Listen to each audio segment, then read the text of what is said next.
ഇന്ത്യയെ മാത്രമല്ല ലോകത്തെ തന്നെ ഞെട്ടിച്ചതാണ് മുംബൈ ഭീകരാക്രമണം.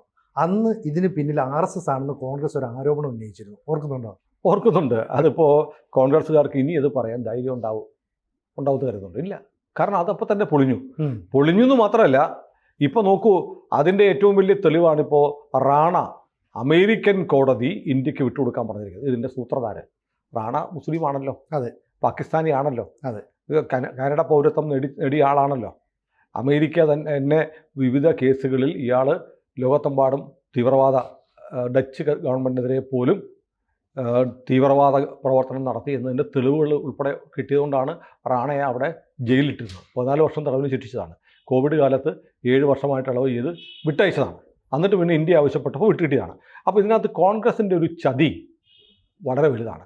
കോൺഗ്രസ് നേതാവായിരുന്ന ദിഗ്വിജയ് സിംഗ് ഒരു പുസ്തകം എഴുതി 26/11 RSS കീ സാസിഷ്, RSSൻ്റെ പദ്ധതിയായിരുന്നു എന്ന് പറഞ്ഞാണ് പുസ്തകം എഴുതി.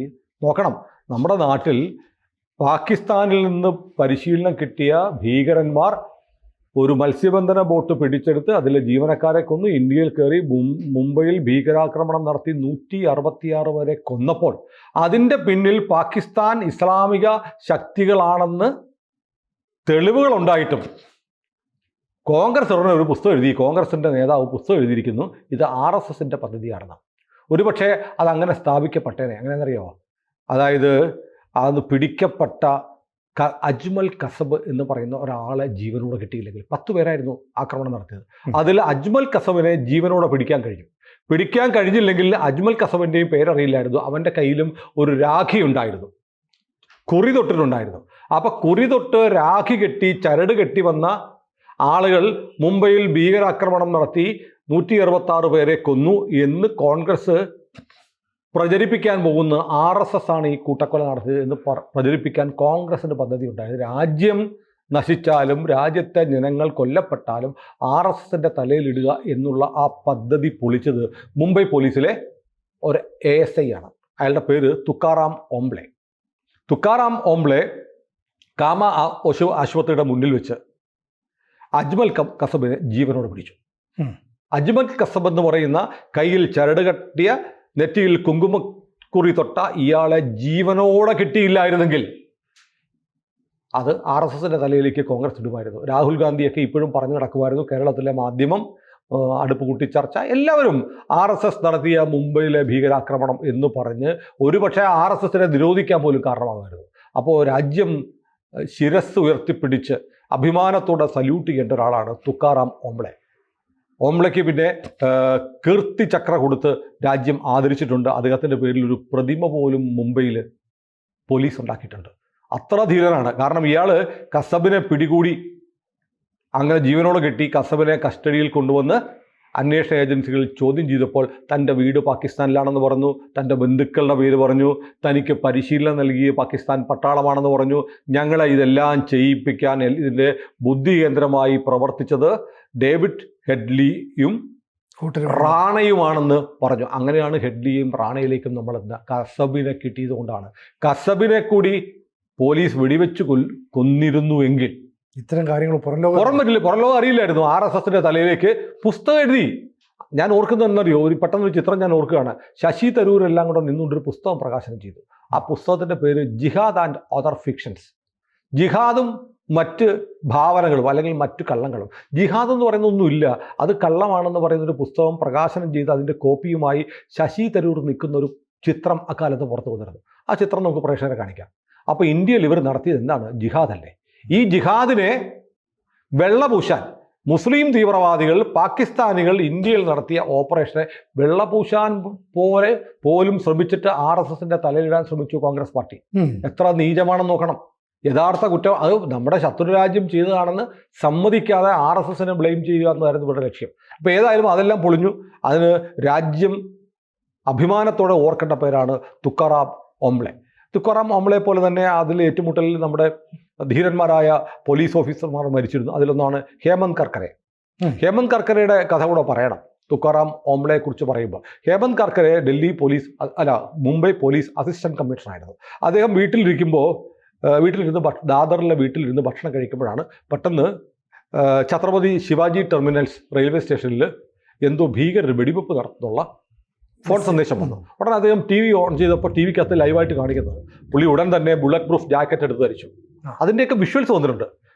ധരിച്ചിട്ട് തൻ്റെ ഡ്രൈവറെയും ഗൺമാരെയും കൂട്ടി നേരെ തൻ്റെ വണ്ടിയിലേക്ക് റെയിൽവേ സ്റ്റേഷനിലേക്ക് പോവുകയാണ്.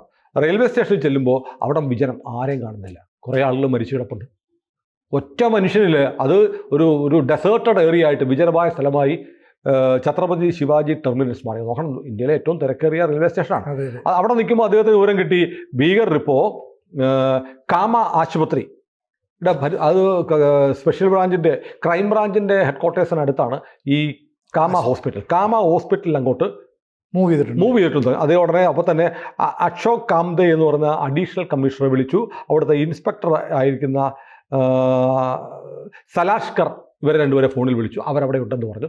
ഇദ്ദേഹം ഗൺമാനെയും ഡ്രൈവറെയും കൂട്ടി നേരെ അങ്ങോട്ട് ചെല്ലുകയാണ്. അവിടെ ഈ 3 ഓഫീസർമാരും കണ്ടുമുട്ടുന്നു. അവർ കാമ ആശുപത്രിയുടെ പുറകുഭാഗത്ത് ചെന്നു. പുറകുഭാഗത്ത് പോലീസും ഉണ്ട്. നിൽക്കുമ്പോഴത്തേക്ക് ഭീകരർ മുൻവശത്താണ് എന്ന് മനസ്സിലായി. അപ്പോൾ ഈ അലോക് കാംതെ, സലാഷ്കർ, ഹേമന്ത് കർക്കരെ ഇവർ 3 പേരും പറഞ്ഞു ഞങ്ങൾ മുന്നിലൊക്കെ പോവാം, നിങ്ങൾ പുറകിൽ നിൽക്കുക എന്ന് പറഞ്ഞ് പോലീസ് ഓഫീസർമാരെ അവിടെ നിർത്തിയിട്ട് ഇവർ നേരെ കാമ ആശുപത്രിയുടെ മുന്നിലേക്ക് അലോക് കാംതയുടെ അഡീഷണൽ കമ്മീഷണറുടെ ക്വാളിസ് വണ്ടിയിൽ കാമ ആശുപത്രിയുടെ ഫ്രണ്ട് ഗേറ്റിലേക്ക് പോകുന്നു. ഫ്രണ്ട് ഗേറ്റിൽ ചെല്ലുമ്പോൾ അവർക്ക് കിട്ടുന്ന വയർലെസ്സിൽ മെസ്സേജ് കിട്ടി, അവിടെ ഒരു ചുവന്ന കാറിൻ്റെ പിന്നിൽ ഭീകരന്മാർ ഒളിച്ചിരിപ്പുണ്ട് എന്ന് പറഞ്ഞ് ഇവർ ക്വാളിസിൽ നിന്നിറങ്ങി ചുവന്ന കാറിന് നേരെ വെടിവെക്കുകയാണ്. വെടിവെച്ചുകൊണ്ട് കാറിനടുത്തേക്ക് പോവുകയാണ്. കാറിനടുത്തേക്ക് പോകുമ്പോൾ ഭീകരനും വെടിവെച്ചപ്പോൾ തിരിച്ചിങ്ങോട്ട് വരുന്ന വെടിയുടെ അല്ല, ഗ്രനേഡുകളാണ്. ഗ്രനേഡ് തോക്കുകൊണ്ട് ഗ്രനേഡിനെ നേടാൻ പറ്റില്ലല്ലോ. അപ്പോൾ അവർ അത്യാവശ്യം ഒതുങ്ങിയൊക്കെ നിന്നിട്ട് വീണ്ടും ഫയറിങ് നടത്തുമ്പോഴത്തേക്കാണ് പെട്ടെന്ന് ഒരു തീവ്രവാദിയുടെ കൈക്ക് വെടികൊണ്ട് AK-47 തോക്ക് താഴെ പോയി. ആ തീവ്രവാദിയാണ് അജ്മൽ കസബ. ആ അജ്മൽ കസബിനെയാണ് ഓടിച്ചിട്ട് തുക്കാറാം ഓംബ്ലെ പിടികൂടിക്കുമ്പോഴത്തേക്ക് ഇബ്രാഹിം ഖാൻ എന്ന് പറയുന്ന മറ്റൊരു പാകിസ്ഥാൻ തീവ്രവാദി തുക്കാറാം ഓംബ്ലെയും ഈ പോലീസ് ഓഫീസർമാരെയും വെടിവെക്കുന്നു. അതായത് അശോക് കാംതെ, ഹേമന്ത് കർക്കരെ, സലാഷ്കർ തുടങ്ങിയ 3 ഓഫീസർമാരും കൂടെ അവർക്കൂടെ വെടിവെക്കുന്നു. അതിലാണ് ഹേമന്ത് കർക്കരെ കൊല്ലപ്പെട്ടത്. ഇങ്ങനെ ഭീകരരെ പിടികൂടാൻ, അതായത് ശരിക്കും ഈ പറഞ്ഞ പോലെ ദിഗ്വിജയ് സിംഗിനെ പോലെയുള്ള കോൺഗ്രസ് നേതാക്കന്മാർ ഇത് RSSന്റെ തലയിൽ വെക്കാൻ വേണ്ടി ഇവൻ്റെ കയ്യിൽ ചരടും ചുവന്ന കുറിയും തൊട്ടിരുന്നു എന്നതിൻ്റെ പേരിൽ RSS ആണെന്ന് വരുത്തി തീർക്കാൻ ശ്രമിച്ചപ്പോൾ ഈ കസബിനെ കൈക്ക് വെടിവെച്ച്, തോക്ക് പിടിച്ചിരുന്ന കൈക്ക് വെടിവെച്ച് വീഴ്ത്തിയത് ഹേമന്ത് കർക്കരെയാണ്. ഹേമന്ത് കർക്കരയ്ക്ക് വേണമെങ്കിൽ അയാളെ വെടിവെച്ച് തലയ്ക്ക് വെടിവെക്കരുത്, കൈക്കാണ് വെടിവെച്ചത്. കാരണം ഇവനെ ജീവനോടെ വേണമെന്ന് തീരുമാനിച്ചു. അങ്ങനെ വെടിയേറ്റ് വീണപ്പോൾ അയാളുടെ മേളിലേക്ക് ചാടി വീണു അവിടെ ഉണ്ടായിരുന്ന തുക്കാറാം ഓംബ്ലെ എന്ന് പറയുന്ന ASI. അയാളെ ഇബ്രാഹിം ഖാൻ വെടിവെച്ചു കൊന്നു. പക്ഷേ ഈ ഒരാളെയെങ്കിലും ജീവനോടെ പിടിക്കാൻ തുക്കാറാം ഓംബ്ലെക്ക് പിടിക്കാൻ കാരണമായത് ഹേമന്ത് കർക്കരെയാണ് സത്യത്തിൽ ഇയാളെ കൊല്ലാതെ കൈക്ക് വെടിവെച്ച് താഴത്തിട്ടത്. മനസ്സിലായില്ലേ? അപ്പോൾ RSS ആണ് എന്നുള്ള പ്ലോട്ട് പൊളിച്ചത് ഹേമന്ത് കർക്കരെയും തുക്കാറാം ഓംബ്ലെയാണ്. ഈ ഓഫീസർമാരെ വെടിവെച്ചതോ ഇബ്രാഹിം ഖാൻ എന്ന് പറയുന്ന മറ്റൊരു പാകിസ്ഥാനി തീവ്രവാദി. ഇബ്രാഹിം ഖാനും കൊല്ലപ്പെട്ടു. അപ്പോൾ നമുക്ക് അജ്മൽ കസബിനെ കിട്ടിയതുകൊണ്ടാണ് പാകിസ്ഥാൻ ബന്ധം, റാണ ഹെഡ്ലി ഉൾപ്പെടെയുള്ള കാര്യങ്ങളൊക്കെ വന്നത്. പിന്നീട് പാകിസ്ഥാൻ പ്രധാനമന്ത്രിയായിരുന്ന നവാസ് ഷെരീഫിന് വരെ സമ്മതിക്കേണ്ടി വന്നു ഞങ്ങൾക്കതിൽ പങ്കുണ്ടെന്ന്. പക്ഷേ കോൺഗ്രസ്സുകാർ ചെയ്തൊരു ചതിയുണ്ട്. മുംബൈ പോലീസിന്റെ അസിസ്റ്റന്റ് കമ്മീഷണറും എൻകൗണ്ടർ സ്പെഷ്യലിസ്റ്റുമായിരുന്നു ഹേമന്ത് കർക്കരെ. ഒന്നാം തരം ഓഫീസറായിരുന്നു. ഈ ഓഫീസറുടെ പേരിൽ പോലും കോൺഗ്രസ് വിവാദം ഉണ്ടാക്കി. കോൺഗ്രസ് പറഞ്ഞു നേരത്തെ മലേഗാവ് സ്ഫോടന കേസ് അന്വേഷിച്ചത് ഹേമന്ത് കർക്കരെയാണ്. അതിനകത്ത് ഹിന്ദുസഭയോ കേട്ട് ബന്ധപ്പെട്ട് ഹിന്ദു മഹാസഭയ്ക്കും RSSുമായിട്ടൊന്നും ബന്ധമില്ല, കേട്ട് ബന്ധപ്പെട്ട ആരൊക്കെയോ പ്രതികളാണെന്ന് ഹേമന്ത് കർക്കരെ കണ്ടെത്തിയതുകൊണ്ട് ഹേമന്ത് കർക്കരെയോട് RSSന് ദേഷ്യമുണ്ടായിരുന്നു. അപ്പോൾ ഇതിനിടയ്ക്ക് RSS വെടിവെച്ചിട്ടാണ് ഹേമന്ത് കർക്കരെ മരിച്ചത്. നേരെ തിരിക്കുകയാണ്.